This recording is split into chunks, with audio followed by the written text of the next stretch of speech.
Firstly, I'd like to say thank you so much for joining me, Wanggo. I know that there's a bit of a time zone difference, but thank you so much for making it work with us. Thanks for having And me. yeah, so incredibly lucky to be able to have you and discuss um Oro Plata Mata and your father's legacy. So I'm doing this because I programmed the film at Spectacle Theater, which is a volunteer-run micro cinema in New York City. And I had only seen Oro Plata Mata for the first time last year, actually, and I was blown away by it. At some point, perhaps we can discuss how I got into how I found Oro Plata Mata. Sure. But when after being blown away by it, I tried talking about it to other, cinephiles in the city, and for some reason, um we we didn't get like I didn't get an answer like saying like, "Oh, I know about this director and his work." So I was like, "Oh man, I think it's high time to help Oro Plata Mata come back into the public reemerge into public consciousness in the States." So with that being said, can you tell us a little bit about yourself, your relationship with the film, with the master Peque Gallaga? Yeah. Right. So my name is Wanggo Gallaga. I'm his son. I'm Peque Gallaga's son. And my relationship with this movie is very tenuous because I was 2 years old or 3 years old when this movie came out. So I think I was still a baby when my parents were working on this movie. So I have no connection to the movie in terms of how I've worked with it. But when I saw the movie finally, I was about maybe 11 or 12. My dad is a hippie, so there was no censorship whatsoever when my dad would make us watch movies. And he's Okay. like, okay, this is the movie that got me famous. I think you should watch it. I think you're old enough to watch it now. Mhm. And I think it's always interesting watching my dad's movies is that if you take a look at that big opening sequence, that big party scene, Mm. he was Right. pointing out to me all my uncles and aunts who were in that movie. He was showing me my sister and my brother who were still children. Okay. They're teenagers at the time. My cousins, they were all there Mhm. in the film. And then later on, there are certain characters, especially who are named after real people in our lives, in my Okay. family's lives, etc. So when horrible things start to happen to them, I started to get very, very affected by this. I was like 12 or 13. Sure. Yeah. So I started to see Oro as like this as a way for me to understand my dad's relationship with his social class in Okay. a way. There are so Fantastic. many things in this movie that kind of hearkened or kind of related itself to the way that my dad feels about his class Mm. in that sense. It definitely bleeds through into just so many aspects of the film itself. And Yeah. like how it's very biting in its satire and how double-edged the portrayal of the two main families are and Mm-hmm. their treatment of their servants. We'll get more into that, but like it's definitely a class conscious film, I would say. Yes. So my first uh my first official question, I guess, would be um how how did your father get his start in film? Um, my dad has always loved movies. I remember him telling stories about when he was in high school. He'd cut class. Okay. He'd cut class so that he'd go and watch a cinema, sometimes a double header. Okay. Um, so he would just commute to the nearest what you call this cinema, and he'd go and watch a double feature Mhm. or and things like that. And then he fell in love with the art form, considering that my dad was also a theater performer. He did Okay. a lot of college theater, community plays, etc. He loved the art of performance. My dad was very, very well read, Mm, but for some reason, of all of the different art pursuits of arts that he went into, he mm, really, really loved film. So that as he was getting older, he used to be surrounded by his community theater friends. He always had actors on hand, mm. production designers, choreographers, etc. They'd be doing all of these little skits on a Super 8 or 16 millimeter or 8 millimeter or some one. I'm not familiar so much with the technology, but he had one of Okay. those really tiny video recordings that was available back in the 60s. They used Okay. to make all these sketches and these skits, Hmm. comedy skits, little short films, and they're Hmm. always constantly doing this until he got into advertising. Hmm. And in advertising, he was learning how to make commercials. He was learning how to sell products, the marketing aspect, storytelling with the purpose. Hmm. Unfortunately, for advertising, it was a selling. The purpose was for selling. Until he was able to get a gig writing for television. Hmm. He did a show called The Fabulous Gamboa, which Hmm. is a show about a TV host, a variety show host, the aforementioned Fabulous Gamboa, who never showed up. So Oh. the guests would come in and they'd have to like there's no host, so the guests all of a sudden had to host the show themselves. Oh It was wow. it was a sketch show and it Hmm. was an improv comedy bit, etc. And then later on, he started to do more and more work until he was able to do his first movie, which was Binhe with Butch Perez, Hmm. which he said was a commercial flop. And he, for the longest time, he never told anybody about Binhe until much later, when Okay. he felt more secure about his career. Sure. And then he was lucky enough to get the screenplay bought for East from the Experimental Cinema of the Philippines, Hmm. and he was able to produce Oro Plata Mata. Okay. So, um, if I'm not mistaken, Oro Plata Mata, was this your father's feature-length directorial debut, His or first solo feature okay. length, because his first movie was Binhe. It was a feature Hmm. length film, but he was Hmm. co-directing with Butch Co-directed. Perez. Okay. So, I so Oro is his first solo feature. Yeah. I must say that is just remarkable that your first solo feature, you come out with a film like Oro Plata Mata.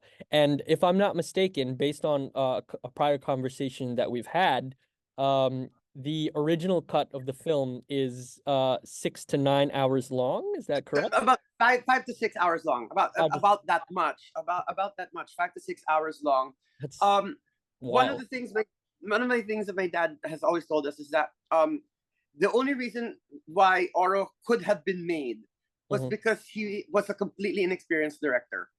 He Okay. didn't know what the hell he was doing. I He couldn't loved the tell. script. Yeah.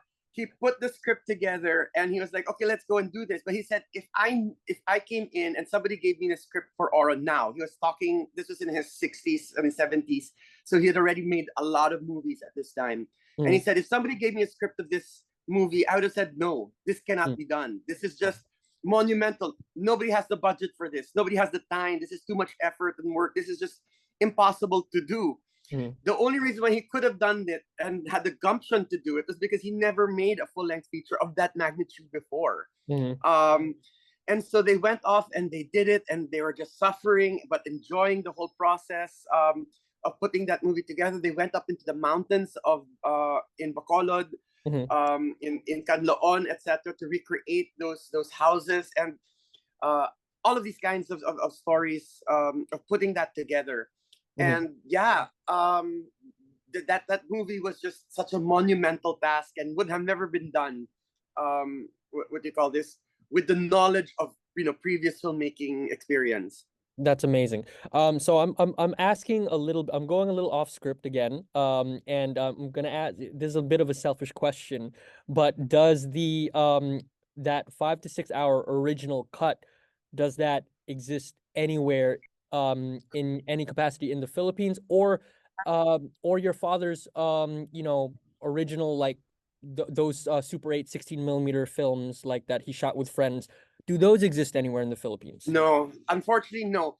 Um, for the ones for the 16 millimeter, 8 millimeter movies that my dad did, I've never even seen them.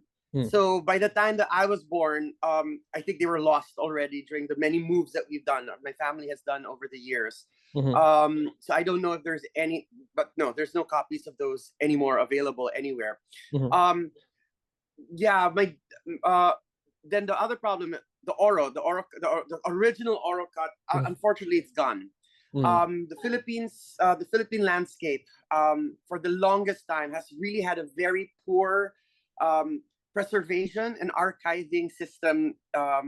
You know, that we have in the country. Hmm. So in the Experimental Cinema of the Philippines, that's a government-owned run organization and program. They used to just get they used to be able to give these grants to make all of these movies. By Himala was made in this manner, Oro Plata Mata, and so many more Mm-hmm. amazing Filipino films. They're placed in this warehouse. I think at the time back in the 70s, it's like in CCP, the Mm-hmm. Cultural Center of the Philippines. Mm-hmm. And the thing is, because film stock is so flammable, the people in the warehouses would use them and turn them into what we call torotots. They were firecrackers. Yep. They Yep. were Yep. explosives, um, to to uh, to explode and to create spectacles during New Year's and Chinese New Year's and Mm-hmm. whatever celebration. So we have a whole bunch of amazing classic Filipino films that are lost forever because of really poor preservation practices and archiving practices that our country used to have Yeah. back in the day. So there's very little copies of these now. So Okay. I'm very, very grateful for the many different organizations, both locally in the Mm-hmm. Philippines and abroad, who've come to start doing these film restoration projects. Amazing. Yeah. Um, that have tried to protect and preserve better qualities of our old classic films. I know Italy was in charge of doing Genghis Khan by Manuel Conde. Mm-hmm. Um, what you call this? Bona of Honor was just released very recently. Mm-hmm. ABS-CBN got into restoration, and if I'm not mistaken, Oro Plata Mata was the second movie that Wow. they've The restored. second. It Okay. was the very second. I know that the first had to be Himala, if I'm not mistaken. I have to go Okay. and fact check that, but Oro Plata Mata was at least the second or one of the top five Yeah. that I they mean did. that's great. I mean, like I know ABS-CBN Sakip Pelikula have been Yes. instrumental in kind of spearheading a lot of the restoration processes in the Philippines currently. And Oro Plata Mata, I mean, the version that we screened, the restored 4K version, was just so beautifully and lovingly restored. I'm glad that practices and attitudes towards preservation has been somewhat reversed in the Philippines at large. So And can if Mhm. I may Yeah. add, I'm just very happy also that when they were doing Oro Plata Mata, my dad was invited, so he was there during the restoration to talk about certain scenes, Oh, how he great. wanted the visual to look, Mhm. etc. And I think that Oro Plata Mata, the DVD of it, when every time that it has multiple audio tracks for commentaries, one from the actors and then one Mhm. from my dad. So Mhm. yeah, it was a very full experience and full packaged restoration. Oh, lovely. Um, can you talk a little bit about the historical context of the film? What was the political climate in when it was released in the early 80s, 1982 if I'm not mistaken. What Yeah. were some of your father's inspiration in the 80s? And can you talk about why the film is called Oro Plata Mata?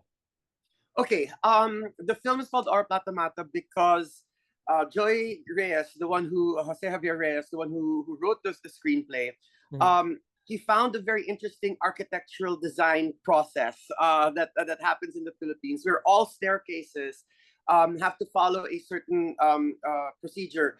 You count the number of steps based on Oro Plata Mata, and then when you're going to the fourth step, you start with Oro again. You Mhm. can never end a step on Plata on Mata, Mhm. because Oro Plata Mata is gold, silver, death.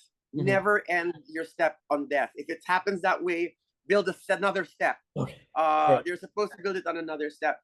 Mhm. My dad had no actual title for it yet at that time. So when Okay. Joy Reyes offered that, he thought it was amazing, especially because he also saw the film in those kind of three parts. Mm. Oro was right the big party scene right at the announcement of the arrival of the Japanese. Yep. Um, Plata, the silver portion, was when they Mhm. first moved to the countryside Yep. to escape, and then Mata when they go up to the mountains, and then death comes for them Oof.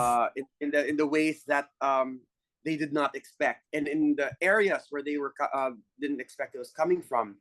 In 1982, we were still under martial law at that Mhm. period of time, so there was still a lot of censorship that was going on in the Philippine film industry. Mhm. Not censorship by way of sex or violence. Hmm. No, actually, from what I've been reading, the sex and violence is fine for the Marcos dictatorship at this period of time Okay. because it served as a distraction for Mm. all the bad things that were happening in the country. So he Corruption. wanted it to. Oh, yeah. So the more, what do you call this? The more sex and violence, the more titillation, Wow. and get people into the theaters, the better. So That's it. you will see a lot of the movies from the 70s and 80s in this period of time where there's just a lot of, like, um, um uh, women frontal nudity Mm. and stuff like that, and a lot of gory violence happening. It's Yeah. because it kept people on the theaters and away from thinking about the censorship happened in ways where people had to look at this. A committee would look at a person's screenplay Hmm. and determine whether it's anti-administration. Oh, okay. That was the That censorship involved. that So I checks mean, every out. time you say censorship, you're always thinking sex and violence. Mhm. No, it wasn't. It was making sure that it was not anti-administration. That is so funny. Yeah, that checks out actually. Yeah, it's very, I mean, if I may say, I mean, it just makes sense for the 80s because I definitely feel like there are a lot of like 80s action sensibilities in terms of like how a lot of the action was choreographed and shot in Oro Plata Mata, and it being so gratuitous now in with this additional context makes so much sense. If Um, I may add, mhm. about the action sequences, what do you call this? I think what's very interesting about that also is that yes, the action sequences was there to make it better, to enliven and to add that kind of climactic push. But Yeah. the big action sequence at the very end of the film, Mhm. that was incredibly long because my dad was so much in love with Sam Peckinpah, Oh, yeah. the Wild Bunch, etc. And he wanted to be able to Yeah. practice that kind of Alfredo mise en Garcia. scène. Yeah. Mhm. Yeah, the choreography of that, Sundance Butch Cassidy and the Sundance Kid, and all Mhm. the big fight scenes. He wanted to be able to emulate that, but at the Love. same time, that fight scene was a means for him to audition for Fernando Poe Jr., who FPJ. was the biggest FPJ. action Yep. star. Mhm. He was called the king in Philippine cinema. He Mhm. was the biggest action star at that period of time. You didn't Fernando Po Jr. movie. You were so he made that move, that full on guerrilla fight scene back there, Mhm. to be able to say, hey, Fernando Po, consider me as a director, Yeah. that sort of thing. And then one of my students actually just told me just about 2 days ago, he Mhm. actually got to meet Jess Navarro, Oh, the okay. editor of Oro Plata Mata, and they were Mhm. ended up talking. And Jess Navarro was telling my student, who told me he was thinking about when he got to see Oro Plata Mata again. He was like, I've been trying. I have always wanted to cut down that fight scene. It's just way too long. Even he wanted to cut it, but Yeah. apparently my dad was very, very much sold to that. Yeah. And according to Jess Navarro, he got to see my dad. What you call this? Like maybe a decade before my dad passed, and Yeah. my dad agreed. Yeah, it was way too long. I was just young and inexperienced, and I just Ah. wanted to just emulate and put it out there. So yeah, it's long.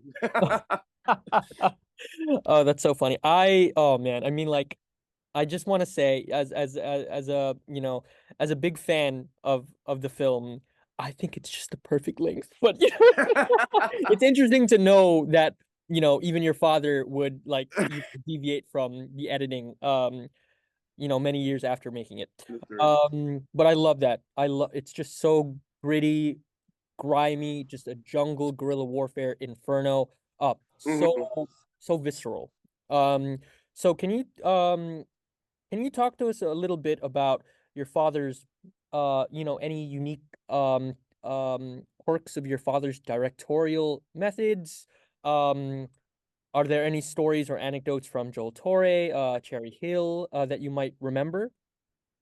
um, I know that my dad, very because of his theater training, he really loves working with actors. Okay. That's one of the things that he's very, very particular about. He likes to sit down and really motivate his actors, Hmm. get them pumped up. And this is not just the lead actors in any scene. I used to join my dad in his film sets before, until later on I ended up becoming his scriptwriter. So I'd always get invited to his movie sets. And there Hmm. are always things that my dad would like to do. And at the start of the day, he'd have this big roll call, and he Mhm. talked to everyone and say that, there are no small roles in movies, that there are no small roles in sets. He'll point to an extra in the background. You're going to be important. My scene is not going to work if you're not there in the background. So I need, Yeah. and then he'll even point to like PAs and utility personnel, etc. Yeah. This production and this crew is not going to work without you and your participation. He was such a collaborative individual. Mhm. I'm not sure if this practice was already happening at the time of Oro, but I know that this was always a major important factor for him Mhm. because he comes from repertory and what do you call this community theater sort of thing. He Yeah. liked having every this level of equality Mhm. in his sets. So he was very particular about having the same catering for everybody down the line. Yeah. Even if you were the biggest star or you were just you were a PA or a utility person, you all ate the same tray of food No. as everybody else. So he Okay. always made sure that the food, the catering was very very good. That Yeah. everyone across the board could enjoy the meals, and the table sets were not sectioned off or cordoned off. Wow. He's there. He's Okay. sitting. He's having a discussion with his main actor, and then he'll call the utility person to sit beside him, or a gaffer or a grip, and they'd Mhm. be sitting down at the same table and try to remember everybody's names. So it Yeah. was always an enjoyable set. I know that Tita Joel Torre really enjoyed working with him. Mhm. Tita Cherie was a what you call this? Grew up in that set. She was, I think, 17, 18, 19 at the period. No, she was 18, 19 at the period of the time. She was, as a teenager.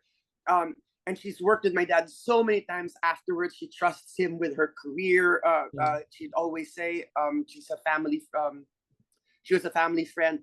There's Mhm. always that kind of level of camaraderie. And I guess if you're doing a movie for the first time in those conditions, Mhm. you have to become, yeah, you have probably bonded very well with these people. Mhm. I think. Yeah. No, totally. So, what were some of your, to your recollection, what were some of your father's favorite movies, especially during, you know, the time, um, I know Oro Plata Mata is intensely epic in scope, and I've seen comparisons and parallels drawn to great films of the past, like Gone with the Wind or Mhm. Visconti the Leopard. I think like there are really startling parallels in the opening scenes of both The Leopard and Oro Plata Mata. But what are some of his filmic inspirations? What are some of the things that he would look to as something that could inform him in his own directing? The thing is, my dad was a voracious consumer of all things cinema. Oh, We had rows and rows of books and book, bookshelves, etc. Of books on film, books on production design, book on mm, art history, and things like that. So um, I know that he would talk about what you call it, Sam Peckinpah. He'd talk yeah. about Kurosawa. I mean, I was like 9 years old, 10 years old, because you have to see this, and it was like Seven Samurai. I was a Mhm. 10-year-old watching Seven Samurai, and he Yeah. was explaining to me the differences between, and he was telling me that this is the reason why we have a film like the Dirty Dozen or Mhm. something like that. Mhm. Giving me these big film histories. I was 3 years old when this movie came out, so I can't remember particularly what movies he was watching during this period of time. Uh-huh. But I do know that he talked a lot about Apocalypse Now, Okay. of That tracks. That tracks. of Coppola. Um, and I know that Coppola shot Apocalypse Now. A lot of the scenes were shot here in the Philippines, Hmm. and he was able to visit the set several times. One of the Philippine production people working the production on the Philippine end Yeah. was my tita Liza Lim, who was a very good close friend of my dad. Hmm. And she was trying to get him to come and work with me, work on the production design with me, etc. I don't remember why he said no, but he was able to visit the set a lot of times. He saw the movie, and I know he loved it. Okay. He couldn't wait to show that movie to me. So I think there are also elements of that going into the jungle and the slowly Oh. losing of your civility, Hmm. and starting to see the world and man in its most basic and primal. I think there's a lot of that coming into play. Hmm. I know that for a fact that he was always totally in love with Renoir's Rule of the Game. Okay. For the longest time, he'd been trying to let me see this movie back in the days of Laserdisc. You're like, okay, Wanggo, this is it. You're gonna watch Rules of the Game. I'm gonna teach you the only thing you need to know about mise en scène. If anyone's gonna teach you about mise en scène, it's Jean Renoir. Mhm. And the laser disc would be broken or whatever. Something would always happen that we never got to see it until this was like maybe 2017 when I finally got to watch it with my dad when he got and he was talking about what do you call this mise en scène, taking a look Mhm. at this big party scene in Rules of the Game. I think it was the latter half of the movie. The ways that characters enter and exit, and I started to realize that this has something to do with the party scene in Oro, isn't it? The way that Yeah. the cameras completely. So Yeah. he takes from he loves contemporary movies. We're Mhm. always watching all the new movies that came out, but he also had Yeah. this huge collection and love for classic movies. So Wow. there's a lot of very classic filmmaking that goes into his own style. Absolutely. And just on that note, I mean, I really, really enjoy the very decadent 1930s style roll call opening of Oro Plata Mata. It just gets you in the mood for like you're gonna experience something really classic. And that entire opening sequence, just like I I was completely blown away by how the camera moves, how Mm-hmm. elegant it was, just like the fact that that was a first solo directorial effort. It's wow. People need to know more about this film, so I'm glad I'm doing this with you. Just moving on. Oh, before I move on, I just wanna it's speaking of famous names. Was there a connection with Robert Duvall and Yes. and this movie and your father in some way? Can you talk about that a little bit? Growing up, my dad, where we were living at the time, when we were growing up, there was my dad used to have this huge desk, a table, and Mm, all of the actors he's ever worked with would send him a picture and maybe sometimes their signature, etc. And they'd all okay. be there on this desk. All of the actors that he's worked with, Mhm, Sherry Hill, Joel Torre, um, I know he's worked with Nora Honor, so there was a Nora Honor there. They worked together on Bad Bananas, Puting Tabing, and so on. Maricel Soria, all of these major big stars and stuff. But yeah. there's always this white man that was on that list, and I was just like, Dad, who is this person? Who is this? Why is he there in all of these things? And he goes, that's Robert Duvall. That was from Apocalypse Now. I love to smell napalm in the morning. He was wearing that costume, and I'm like, Mm, why do you have a picture of Robert Duvall here? And apparently, the story goes is that Robert Duvall went to the Manila during the Manila Film Festival when mhm, Oro Plata Mata was shown, mhm, and he loved the movie.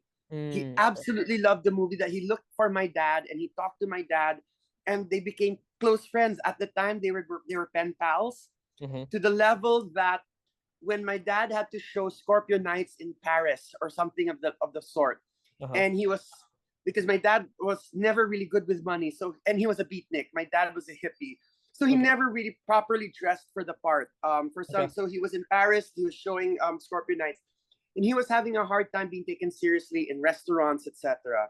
And Mm, he was telling me a story about this one time he was trying to get into the hotel restaurant of the film festival, and they wouldn't let him in because of the way that he was dressed and stuff. mhm. And the maitre d' was giving him a hard time, and all of a sudden, from across the room, "Hey, Peque, come here!" And the maitre d' looked, and it was Robert Duvall. And when Robert Duvall is That's the calling cred this you need. person, you have to let him through. So apparently that they were that kind of friends at that period of time. Of course, Mm. as time moved on, they stopped writing. They were writing less and less. But yeah, they were close apparently. Wow, that's an amazing anecdote. That's great. I know Um, it would be nice to have met him, but no, yeah, they were not that close apparently. so in your adulthood, I know that you stayed within you film the world of film. You've made it a living yourself. Yes. And you've written scripts for your father, if I'm not mistaken, for Sonata. So now, Um, Um, I've what, written for Sonata, Chanak, and two short films that he made. okay. What was it like working with him in your adulthood? What were the sets like? Did it feel differently from anybody else you would work with? What was that kind of relationship that, a father-son, connection might yield in a set? Um, What's weird is that I've been always trying to run away from my dad's shadow. As a kid growing up, everyone's always asking me, "Oh my God, are you going to be a director too?"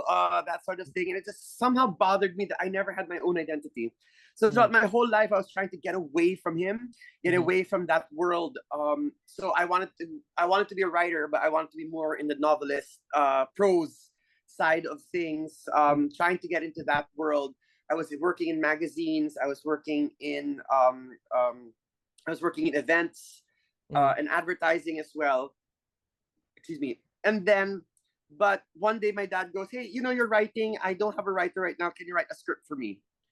Okay. And I was like, "No, okay, all right." And I found that it came so much easier for me, even though I had no actual academic training in Mhm. in the film. It's just that I've been watching movies before I could even read. My dad had no idea of censorship, so Mhm. we just go and we're gonna watch this. I was 11 years old, 12 years old, and I was watching Sense and Sensibility and Howard's End, these Merchant Ivory stuff. We were watching. I saw Alien of Ridley Scott Mhm. at 7 years old. Oh, Because it's like, look at this is this is drama. This is whatever. tension. Um, Yeah, yeah, yeah. It's great. it's incredible. So working with my dad became a very natural thing for me because everything I knew about film I learned from him. Mm-hmm. So working with him, we had the same kind of language. I want this scene to come out more like, you remember that scene in this movie? I was like, oh, you wanted this kind of staccato rhythm. Yes, yes, yes. We had the sort of perfect language that we're working on Yeah. because I had come from a different writing background, prose, events, advertising. When we were working together, since we were living in the same house, I Mm-hmm. would easily come up to him and say, what do you call this? I've been working on it, and this is my first act, my second act. What do you think? I would get immediate feedback. We'd talk about it. We'd sit down during dinner, and then when everybody left, we'd continue talking about movies. Mm-hmm. So it was always something that we were always developing and working on the scripts that we would work together Yeah. on a constant basis. It was part of we would be having a conversation about a movie we just saw, or we were having a conversation and we were we were doing gossip about people around us. And all of a sudden we go, hey, we should put that in the movie. And then all of a sudden we start working. Mm-hmm. There was no delineation on whether we were working or when we were, everything was just all mixed up together. Okay. We worked on we got to work on two short films. We got to work on Chanak and Sonata together, and some TV shows together Mm-hmm. actually. But we've been working. We had about 6 different scripts that we were trying to sell to different people. Mm-hmm. So we were working much longer with that. It was just that only those many were produced. Okay. Yeah. So um, so yeah, there was a period of time when I realized that I was adult when I was saying, "Dad, no, we should do it this way," and he's like, "That makes more sense," etc. And it's like all of a sudden he was treating me like an equal, like a. My dad is a fantastic collaborator, so that's such a wonderful thing when he starts to take in your account Yeah. I mean, because it's all super of a validating. sudden, yeah. Because at some point also I started to steer away and started to look at films from my own point of view rather than just always taking from his. Yeah. And I was like, Dad, you have to see this movie. And it's like, I've never heard of that movie before. Okay, watch it. And he would be so impressed. And it's like, okay, good. I did it. I did it. When I'm the one who's recommending books to him and music to him and he likes it, I knew that I was okay. We're on good ground. Oh, that's lovely. That's really cool. I mean, it really sounds like you two forged like a perfect collaboration, like a collaborative relationship, and that comes as no surprise now that we have the context that your father really was an intensely collaborative spirit and person. So unsurprised. I think now it's a good time for me to kind of chime in a little bit in terms of how I came to Yes, please. watch Oro Plata Mata, and just like a short story, but I am originally from Iloilo City. Okay. And I remember I was looking for films because it's pretty rare in in the United States to have knowledge of like minority languages. I feel like it's much it's certainly not mainstream. You have to do a little bit of research, and I was looking for films that were shot in Ilonggo, in Hiligaynon, right? Yeah. And I my research took me to a delightful short film called In My Father's House, Sa Balay ni Papang, and it's directed by Kurt Soberano. Mhm. And when I saw it, um, I likened it to like the Filipino Cinema Paradiso. I mean, it's a fictionalized account of this young boy who falls in love with cinema, working in cinema by stumbling onto the set of this film being shot in his local neighborhood. And the film happened to be Oro Plata Mata, and your father is it was a tribute it was a film shot in tribute for your father, and your father was a character in the film. I think he was very beautifully and lovingly, paid tribute to. It was such an enchanting portrayal of him. But that got me thinking. I was like, oh man, this director sounds like really amazing. I mean, I love this spirit that he has of taking care and giving back to the community. I really got to check out Oro Plata Mata. And Mm. that is how I came to watching it and kind of like spreading the word about it. But in terms of just like people in sets, right? I think it's a perfect segue to ask you, were there any interesting set stories from your father's productions that you would want to share? Or is there any reality to that story of Sabalay ni Papang? Because I know that your father has taught so many people and inspired so many people. I believe Kurt Soberano was actually one of his students as well. Yes. So I Yes. don't know if that was semi-autobiographical, but what were the sets like? Like how like other than being intensely collaborative, were there any funny stories that you remember that jump out? Um. Yeah. I mean, my dad. Um. Everybody who's worked with my dad, a lot of people who worked with my dad have always talked about how they've always wanted to work in a Gallaga Reyes set because there was always so much love and what you call this there was just so much love and camaraderie working into these places. Hmm. um I'm trying to think now any big stories that come into my mind, but I remember every time they go and shoot, for example, in what do you call this, in the forests, if they go into any sort of level of nature, we're a very superstitious bunch. They would have a sacrifice of a live chicken to Okay. appease any, of the spirits and elementals that might be there. You have to remember that my dad had done about 10 years worth of different horror films, Yeah. very rooted in Philippine lower mythology. So The Shake, um, Rattle, and Roll series. Yeah. the Shake Round Roll series, Aswang, Chanak, and all of those things, etc. So they had their little traditions and their little cultural whatever superstitions that needed to be followed. Hmm. Um, geez, I'm drawing a blank right now for any kind of particular funny stories that happens there. You have to give me a moment to Okay. try and remember. We can return to that Yes, question. yes. If I remember anything in particular that happened, God, I'm trying to remember funny stories, but uh, not nothing right now. Yeah, Okay, we'll definitely circle back. So I think of interest to the audience that will be watching this video, because I'm anticipating this being recorded for posterity and for people who are interested in your father's work, who have never really known much about him. Um, in the States, I can say that cinephiles here know about the Lino Brocas, the Mike DeLeons, why for you know can you talk to us a bit on why um Peque Gallaga didn't make while he was regionally acclaimed, um yeah. why his movies never made that international splash, Uh, what were some of the were there politics involved? What was his personal views towards that stuff? Like what eventually um curtailed that impact? Okay, my dad was fiercely patriotic.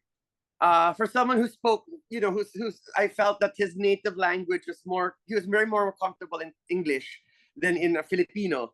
Mm, What do you call this? The Filipino usually came from his collaborators, from his longtime collaborator Laurie Reyes, etc. My dad mhm, was grew up with a very a large worldview. mm, He came from the class that was featured in Oro Plata Mata, the landed elites, etc. So mhm, they spoke in English, they spoke in Spanish, mhm, and he even had in very little Hiligaynon, what do you call mhm, this? But he was primarily coming from that elite class sort of thing. mhm, But considering that, and I think you can see this also in the ways that he criticizes that social class in Oro Plata Mata. He had a mhm, very strong love hate relationship with them. I mhm, think that he loved them very much. It was where he came from.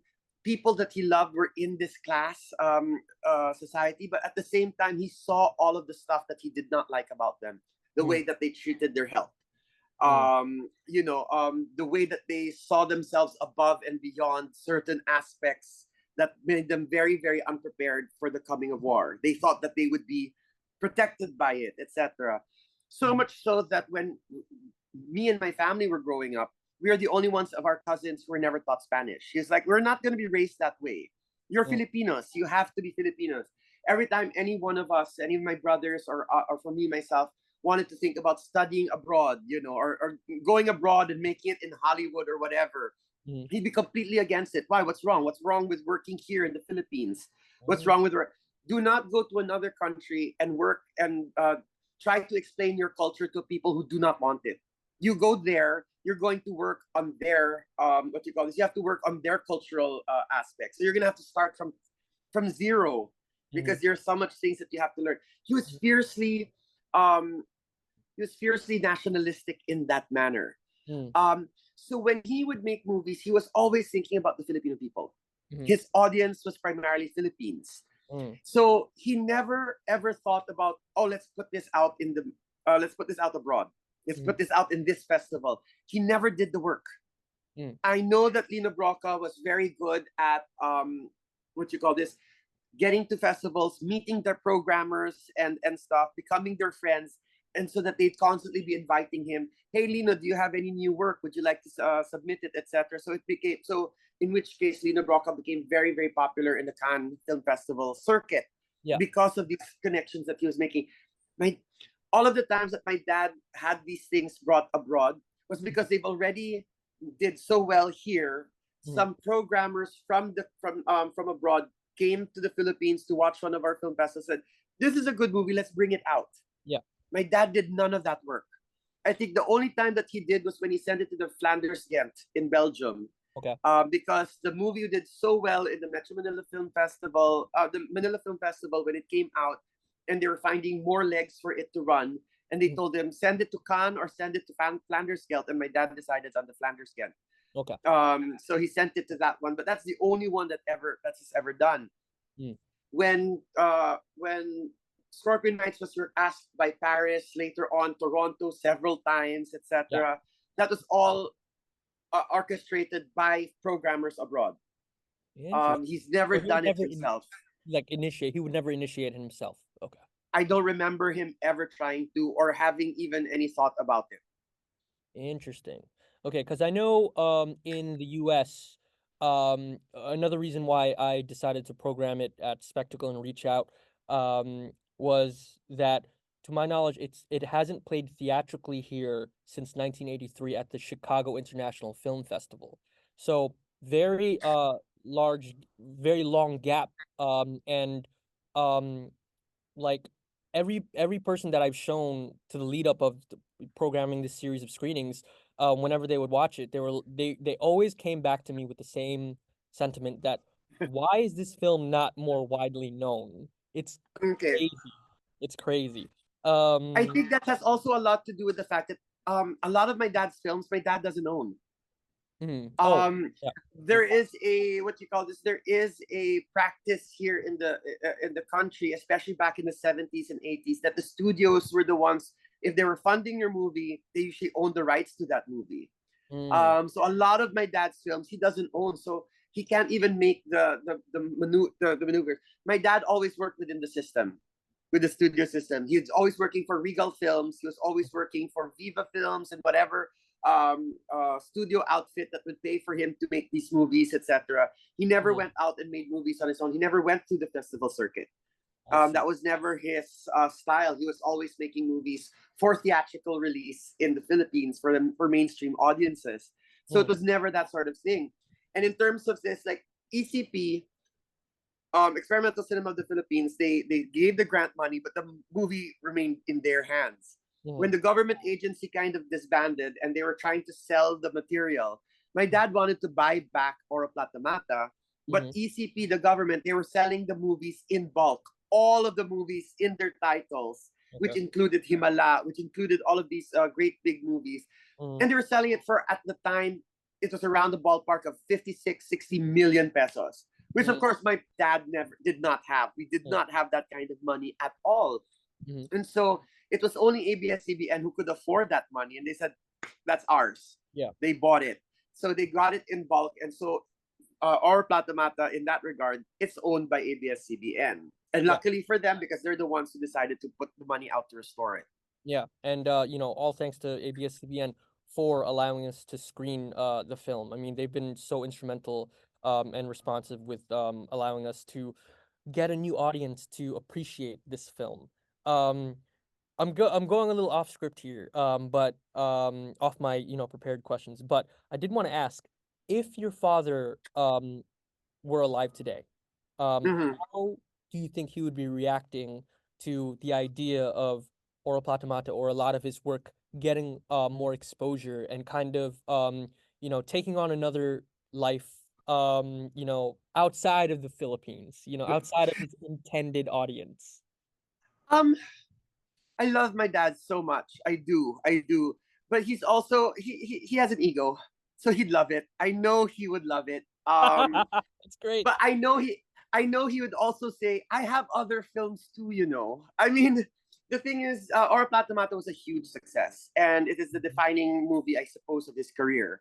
In all of these retrospectives, or when people talk about my dad's legacy, they always bring it back to Oro Plata Mata, Hmm. and that's my dad's first solo feature.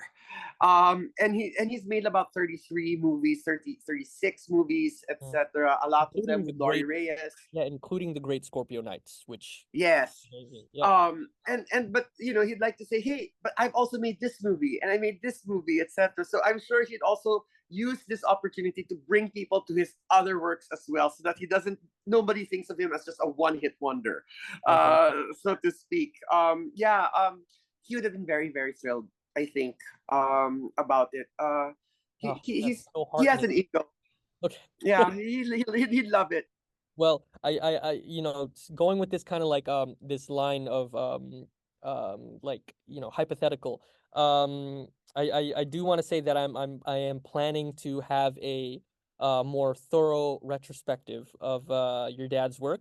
So we're gonna get some of the more obscure titles and hopefully play it at Spectacle or other venues that we can program it at. So, from hopefully hearing that from beyond the grave and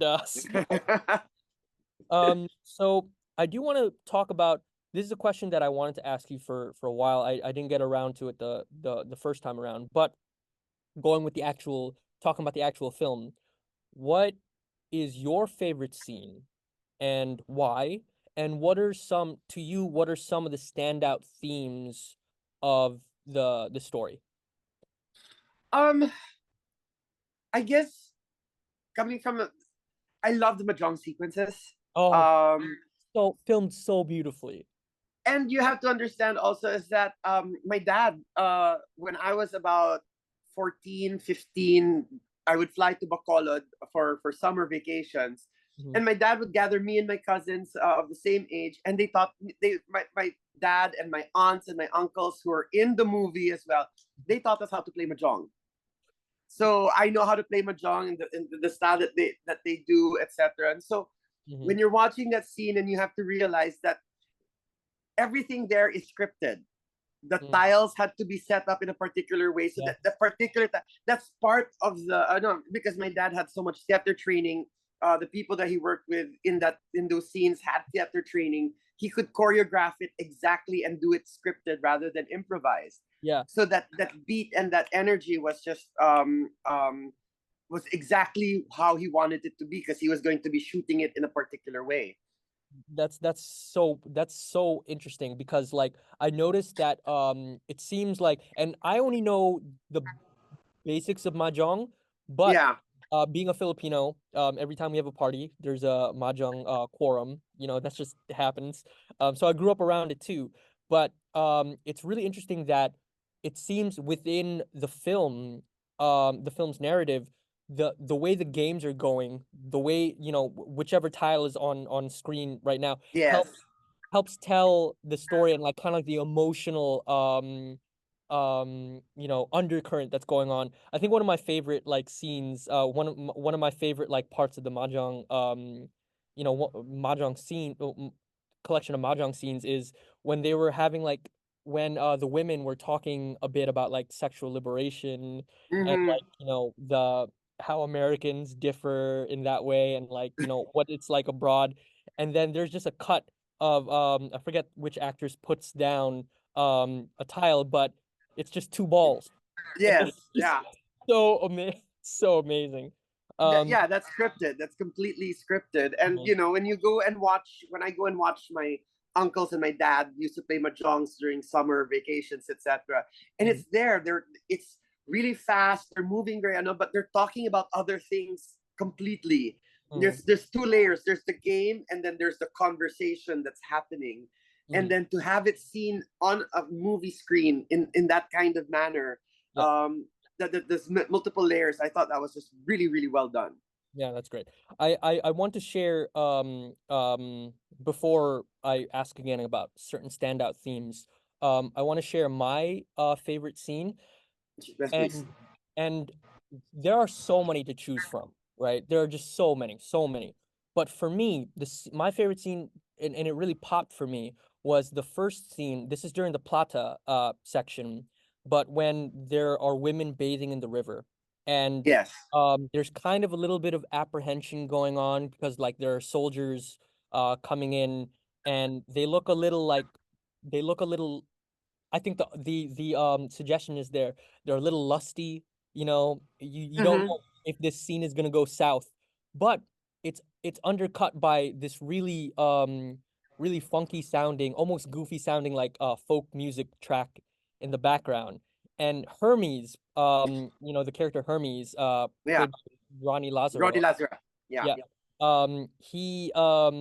He's like kind of like jawing at them and saying like, "Oh, I'm gonna come, I'm gonna bite you," like, "Oh, beautiful women."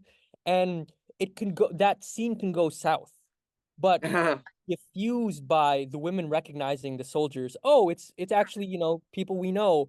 And there's Yeah. like an almost joyful kind of like reunion with everybody. You know, the soldiers get naked and like it's just like, you know, they're kind of like being mischievous with each other. And I think it connects well with when the Hermes character loses his ability to speak. Um it's really, you know, and then he tries to sing at some point and he can't because, you know, he has sustained an injury to his tongue. But it goes back to the scene where he's first introduced and he's singing and being boisterous and stuff like that. I love that scene so much. If That I scene to me just was like, wow, this is next level filmmaking. And I think what's nice, interesting in the context of that scene is that it shows that really the differences in the class. In Mhm, the Plata segment, the children had no clue about what was happening, why they were there, mhm. the actual danger that they were in. They were still kids enjoying the pleasures of the provincial life. Yeah. Some of the older women were in denial about Mhm, the real dangers that were coming. It was only very few of the like the patriarch, the mhm, old patriarch of the family, etc., the character played by Mitch Valdez, the doctor, etc., who knew that the severity of what was happening. But mhm. this landed elite family were still kind of clueless. But it shows that these washerwomen who are cleaning up and then they see the soldiers coming and they're familiar with them. They know the battles that they're going in. The people at the lower end of the social class spectrum, they knew what was up. They're Mm, feeling the brunt of it already in that period of time.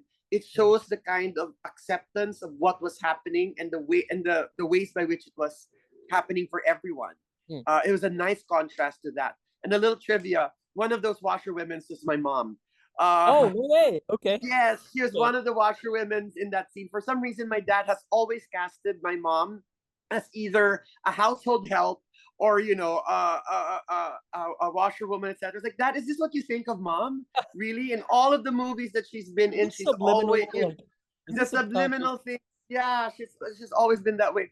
But yeah, and my mom at the time was the line producer of this movie. She was, in charge. So it's just a lot repertory. Everybody gets to do something and multiple jobs in the film set. Totally. That's great. Okay, so any other standout themes in the story that you really appreciate?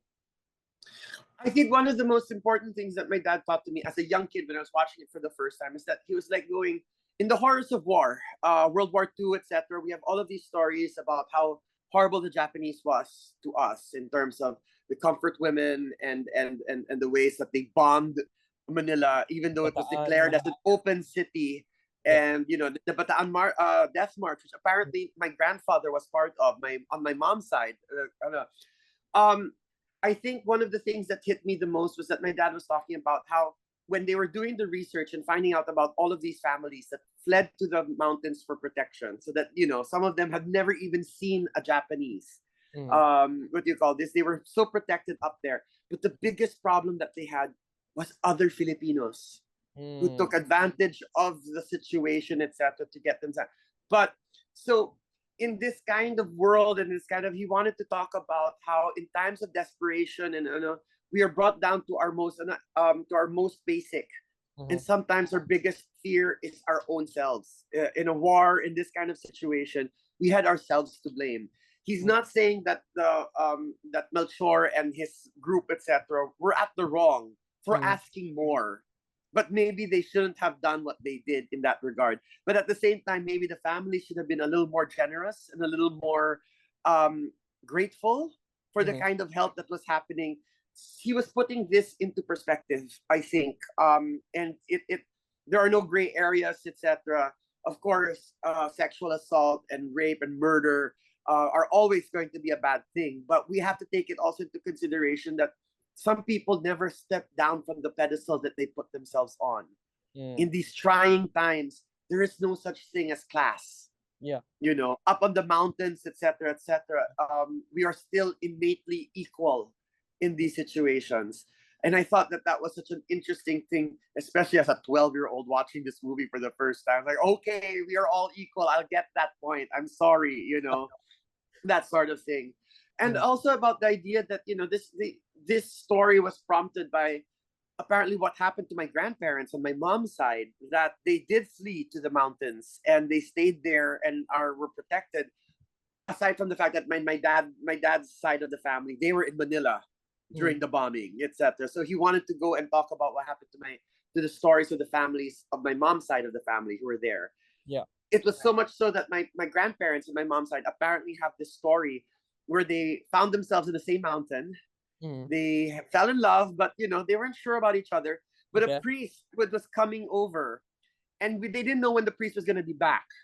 Mm, He was going to leave after a while. He was going to give them a mass, the first mass that they were going to have in months, etc. And then he mhm, was going to leave, and they're like, "Well, what? Should we just get married now? Because we don't know if the priest is ever going to come back." yeah. So they got married up on the mountains, etc., on a whim. The kind of lives Recipe. that they had up there in the mountains, so devoid of the basic reality. Mm, Um, and I think what was very interesting was that at the end of the film, mhm, Miguel and the others, the Chining sister, mhm. Maggie. get Yeah. married, and you can see this battle and this grapple to try and get back what they've lost. Yeah. And Sherry Yeah. Hill's character Chining is sitting down and she's looking at all of them and she's like, these idiots, I mean, this war has turned us all into animals and we're acting as if nothing's happened. You're trying to get back wake up, Yeah. and I think that was such a powerful message that he wanted to give. And yeah, I think that's one of the strongest themes that I want to really underline with this movie. Yeah, amazing. I mean, so eloquently put also. I mean, that I couldn't agree more. So I'm before I ask my my last two questions, I'd like to run back some of the audience question, a few of the audience questions um that were at the first Q&A. So, the first one that I recall is one of the audience members asked about the role of music in Oro Plata Mata, like how it's Yeah. tied to the script, um, when how it's determined to be impactful. Um, there's a lot of like phonograph like starting and stopping during the Mm. scene. So yeah, what role did that play, and what was your father's relationship to the soundtrack and to music in general? My dad loved music a lot. Mm. When he wasn't working, or even when he was working, he'd always have music playing in the background. Mhm. So we're a very musical family. He was self-taught piano, self-taught guitar. Uh-huh. So excuse me. Sorry. Okay, he was self-taught in guitar, self-taught piano. So he Mhm. could never read notes, but he could get into the piano and he could just start playing stuff Sure. by ear, and that sort of thing. So he would always be very hands-on with his musical composer, Mhm. talking about some rhythms that he wanted to play with. Sometimes people like Toto Hentica, Mhm. what you call this, all of the amazing musical composers that he's worked with. Sometimes they give him these suites to play on, like, this is the scene, had it for the scene. It's a really good scene. It's a really good score, but no, we have to start from scratch. It doesn't work, and he'd throw compositions away and work with composers and work on a new thing altogether. Mhm. He was very very particular, and I Mhm. think what's very interesting, if you take a look at all of these old '80s movies, Mhm. back in the '80s, the Philippines was not working closely with copyright laws. Okay. So we'd be playing Western music Mhm. all the time in '80s movies, even though they never paid for the rights of them. Mhm. And so I think I'm not sure even of that recording of Puccini's M Butterfly, the Butterfly Waltz. Oh, yeah, yeah. Nessun Dorma, if I'm not mistaken. No, it's not Nelson Dorma. It's from Madame Butterfly. Oh, okay.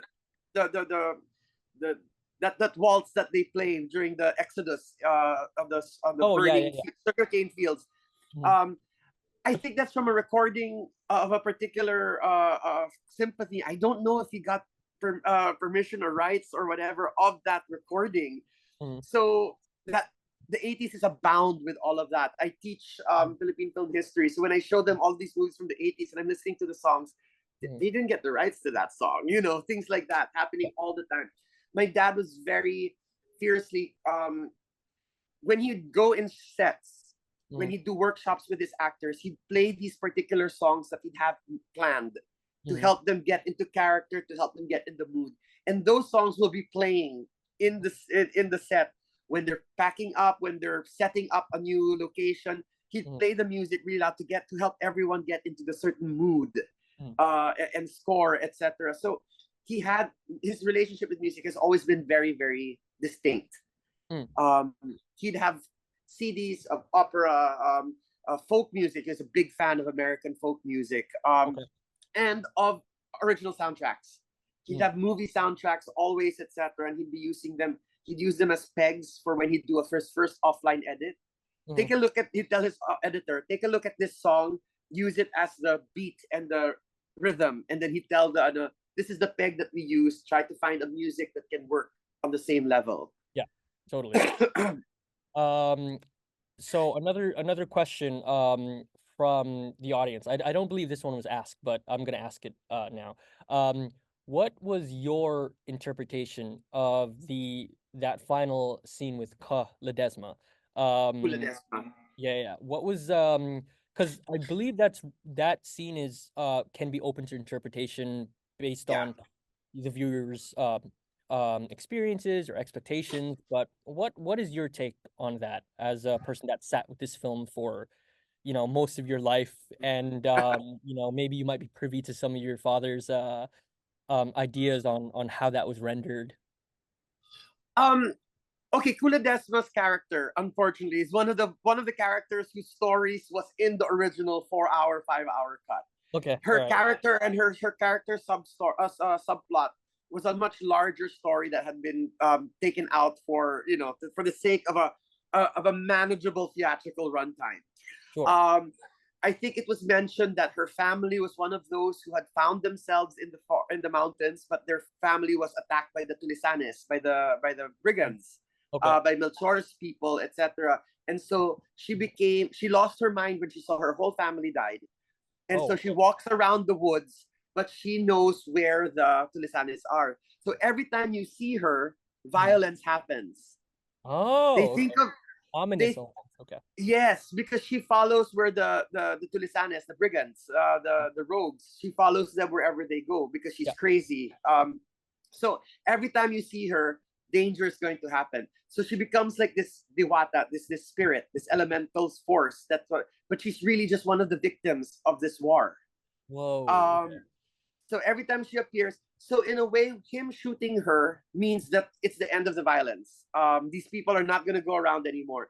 But I remember my dad saying that, look at this shot. This is not the Miguel that we saw at the earlier part of the movie where he was Oh, such yeah. a prissy boy, Yeah. etc. This is not Now he's been able. Pegalito. This is Miguel now.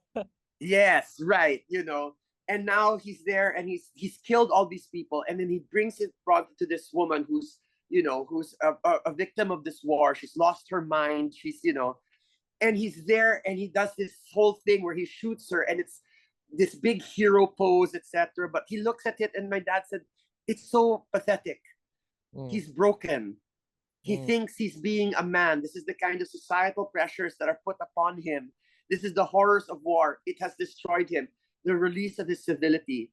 He decides to shoot her point blank in the head when he didn't even have to. yeah. But he's brought into this. This is what Chuning meant when she said, this war has made animals of us all. Wow. Um, it is meant to be ironic, I suppose. It is Hmm. not as cool as it looks because, my God, there's a lot of films. When they program this, when it goes abroad, this is one of the pictures they always use to show Oro Plata Mata, and it's So Joel Torre, what you the call gun. this, looming over, kneeling Kuladesma with his gun to her forehead. Mhm. It's not as cool. The context of it is not as cool as it is. Yeah. These are two broken people. Hmm. This action was unnecessary, Mm. but it was brought in by the wave of all of that violence. Wow. That's amazing. That definitely recontextualizes it for me. And the screening tomorrow, I will be keen on observing that scene again with this newfound knowledge. Yeah, right. Um, I'm just gonna segue into the last two questions, and these are a little bit lighter, but can you give us some Filipino film recs for people who find themselves enamored with Oro Plata Mata, for people that want to dig more into Filipino film in general? I know we've lost some of the classic stuff from Lamberto Avellana, but what are some of the things that have survived that you think is essential viewing I, from our country's rich backlog of cinema? what do you call this? I know for a fact that Anak Dalita exists. I think that it has been restored. Anak Dalita of Umberto Lavillana. A Mhm. wonderful movie. It's one of the films that I teach in my class for Philippine film history. Mhm. A wonderful shot of the Philippines post-war. Mhm. The war ended in 1948 or something like that, but this movie came out in 1956.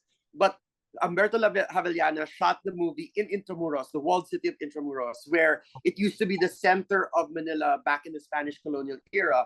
Now it is what do you call this, a landmark, a tourist destination for everyone who goes to visit Manila, the walled city of Intramuros. Sure. But in 1957, when Umberto Avellana shot Anak Dalita, he Mhm. shot the ruins of Manila as it was right after the war. Okay. He used it as a backdrop. It's not a set. That's what Port Santiago looked like at that time. And Wow. he asked the people who were living there, "Can we shoot in your locations? Can our actors live in your houses as we shoot our movies?" And they were used as extras. So the extras are not really very good actors, but it brings in the charm and the innocence of that period of time. And Mm. it's such a wonderful movie that talks about the kind of suffering that we did after the war, Yeah. the kind of rebuilding that had to take place. And it's a lot more subversive than it appears to be on screen. It's such a wonderful movie with so many different layers underneath.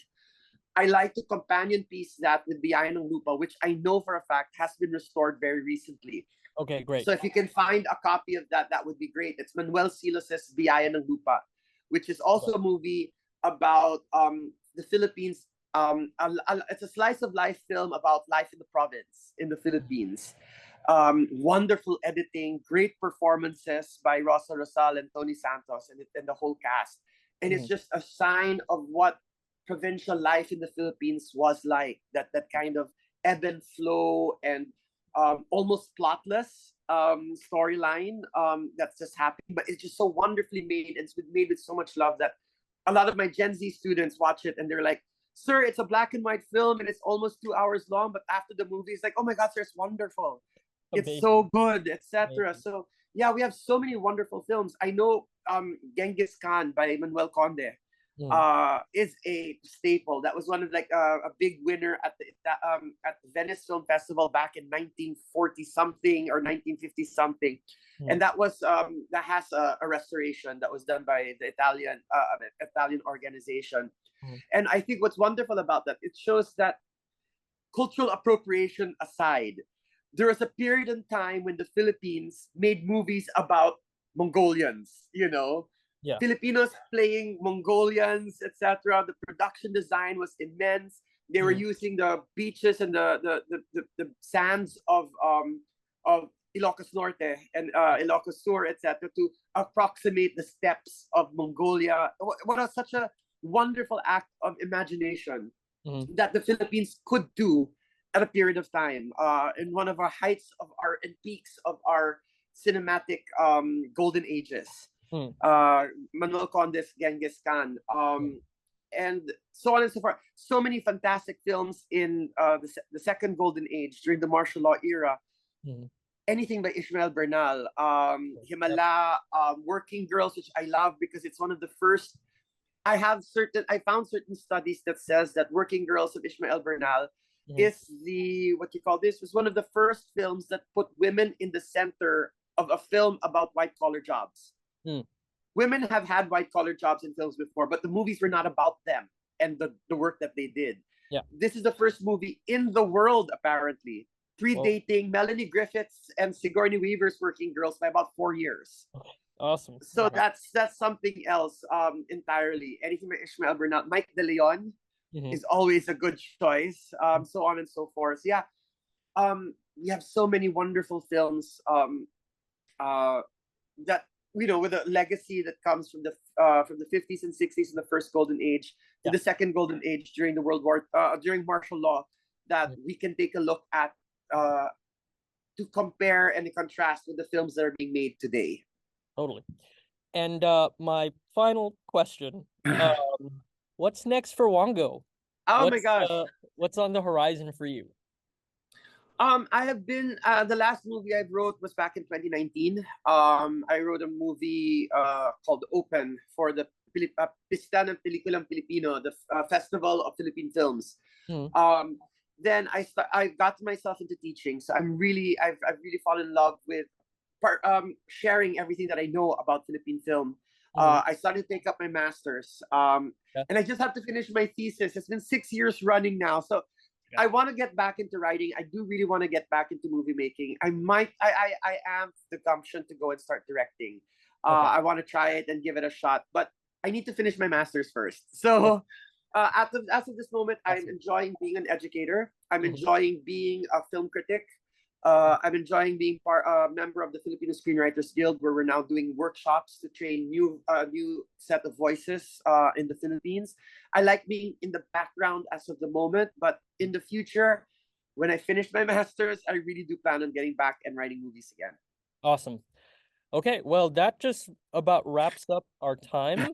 I just want to say, on behalf of Ace Theater, Spectacle Theater, and the newfound audiences that we're reaching, Um, thank you so much for taking the time to help us out. Thank you for having me, and thank you for showing these movies All right. uh, Yeah. again.